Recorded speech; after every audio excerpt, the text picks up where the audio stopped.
നമസ്കാരം. ജനസേവ 2.0 യൂട്യൂബ് ചാനലിലേക്ക് ഏവർക്കും സ്വാഗതം.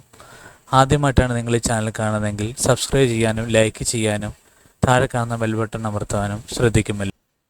114 റഫാൽ കൂടി വാങ്ങുന്നു.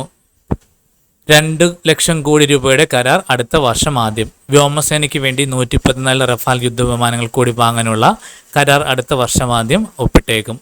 കരാർ ഒപ്പിട്ട് താമസിക്കാതെ 15 വിമാനങ്ങൾ നൽകാമെന്ന് റഫാൽ നിർമ്മാതാക്കളായ ഫ്രാൻസിലെ ദാദോ ഏവിയേഷൻ അറിയിച്ചിട്ടുണ്ട്. 2 ലക്ഷം കോടി രൂപയുടെ കരാർ കേന്ദ്ര സർക്കാരിൻ്റെ ഏറ്റവും വലിയ പ്രതിരോധ ഇടപാടായി മാറും. റഫാലിൻ്റെ അസംബ്ലീസ് യൂണിറ്റ് ഇന്ത്യയിൽ സജ്ജീകരിക്കാനും കരാറിൽ വ്യവസ്ഥയുണ്ട്. വിമാനത്തിൽ 60% ഇന്ത്യൻ നിർമ്മിത ഭാഗങ്ങൾ ഉപയോഗിക്കാൻ ലക്ഷ്യമിടുന്നു. ഡിഫൻസ് പ്രൊക്യൂർമെൻറ്റ്സ് ബോർഡിൻ്റെ പരിഗണനയിലുള്ള കരാറിന് ഡിഫൻസ് അക്വിസിഷൻ കൗൺസിലിൻ്റെ അംഗീകാരം ലഭിച്ചാൽ ദാസോയുമായുള്ള ചർച്ചകളിലേക്ക് കടക്കും. റഫാലിൻ്റെ F4+ വകഭേദമാണ് പരിഗണനയിലുള്ളത്.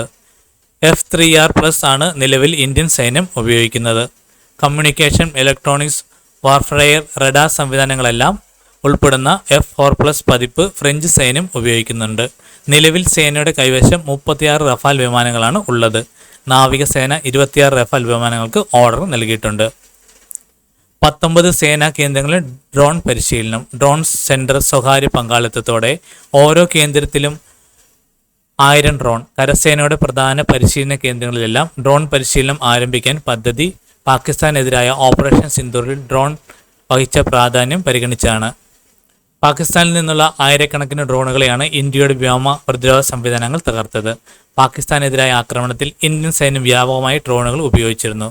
ഡെറാഡൂണിലെ ഇന്ത്യൻ മിലിറ്ററി അക്കാദമി, ചെന്നൈയിലെ ഓഫീസേഴ്സ് ട്രെയിനിങ് അക്കാദമി, മധ്യപ്രദേശിലെ മൗവിലെ ഇൻഫൻട്രി അക്കാദമി തുടങ്ങി രാജ്യത്തെ 19 കരസേനാ പരിശീലന കേന്ദ്രങ്ങളിലെല്ലാം ഡ്രോൺ സെൻ്ററുകൾ ആരംഭിക്കാനാണ് നീക്കം. ഇതിനായി സേന താൽപ്പര്യപത്രം ക്ഷണിച്ചു. എല്ലാ റാങ്കിലുമുള്ള സൈനികർക്ക് പരിശീലനം പാഠ്യപദ്ധതി തയ്യാറാക്കാനും പതിവ് ആയുധ പരിശീലനത്തിൽ ഡ്രോണുകൾ ഉൾപ്പെടുത്താനും പദ്ധതിയുണ്ട്. വിവിധയിനം ഡ്രോണുകൾ, പരിശീലന സിമുലേറ്ററുകൾ എന്നിവയെല്ലാം ഉൾപ്പെടുത്തണം.